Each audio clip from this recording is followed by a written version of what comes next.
আমাদের লক্ষ্মীপুরবাসীকে বলবো, আমাদের জামাত বিএনপিকে বলবো, আমরা সতর্ক থাকতে হবে। আমাদের ভিতরে ঢুকে পড়ে যারা এতদিন অন্যায়, যারা এতদিন আমাদের বাক স্বাধীনতা হরণ করেছে, আমাদের ভোটার বিহীন রাষ্ট্র গঠনের মাধ্যমে ভোট দিতে আমাদেরকে যায়নি, নিয়মিতভাবে আমাদের উপরে জুলুম নিপীড়ন চালিয়েছে, তারা দেশে নেই, তারা আমাদের ভিতরে ঢুকে পড়ে আমাদের এই স্বাধীনতাকে নষ্ট করতে পারে। এখানে দাঁড়িয়ে প্রতিবাদ করবো, শেষের সারা শহরে আমরা আজকে প্রতিবাদ সমাবেশ করবো। এই প্রতিবাদ মিছিল আপনারা কেউ যদি দোকান বিচ্যুত হন, মনে রাখবেন নিজের অস্তিত্বের প্রতি এটি হুমকি, আপনি বিলীন হয়ে যাবেন।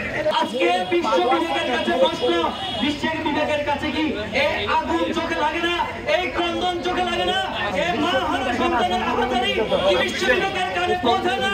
বিশ্ব বিবেকের কাছে একটি বিনীত অনুরোধ, বিশ্ব বিবেক আর কত কানা হয়ে থাকবেন? এবার অন্তত আপনাদের চোখটুকু খোলেন। আমাদের দেশে যারা আছেন আমরা সবাই ভাই ভাই, এখন তো আর কোনো বাধা নাই, সবাই কর্মে হাজির হবে, আর নইলে অ্যাবসেন্ট হয়ে যাবে।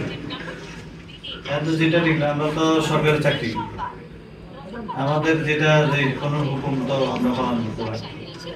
আমাদের এটা হয়েছিল আসলে পরিস্থিতির কারণে, এটা তো বাংলাদেশের ইতিহাসে কখনো হয়নি। ঈদের দিনও আপনার ঈদের দিন কোর্ট এবং থানার দরজা কিন্তু বন্ধ হয় না, ওপেন থাকে। আশা করি এটা চলমান কাজ চলবে।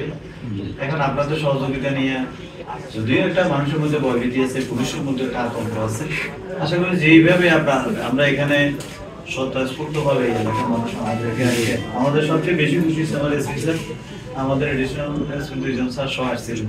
স্যার খুবই খুশি হয়েছে যে মানুষ এত আন্তরিক, মানে মনে হয় যে এটা একটা জনপ্রতিনিধির মতো। স্যার যেটা বলবো যে যেভাবে ফুল টুল নিয়ে আসছে, মানুষের যে পুলিশের প্রতি মানুষের যে একটা ভালোবাসা, এটা আমাদের এসপি স্যার করতেন, আমি আসলে এটা চিন্তা করি।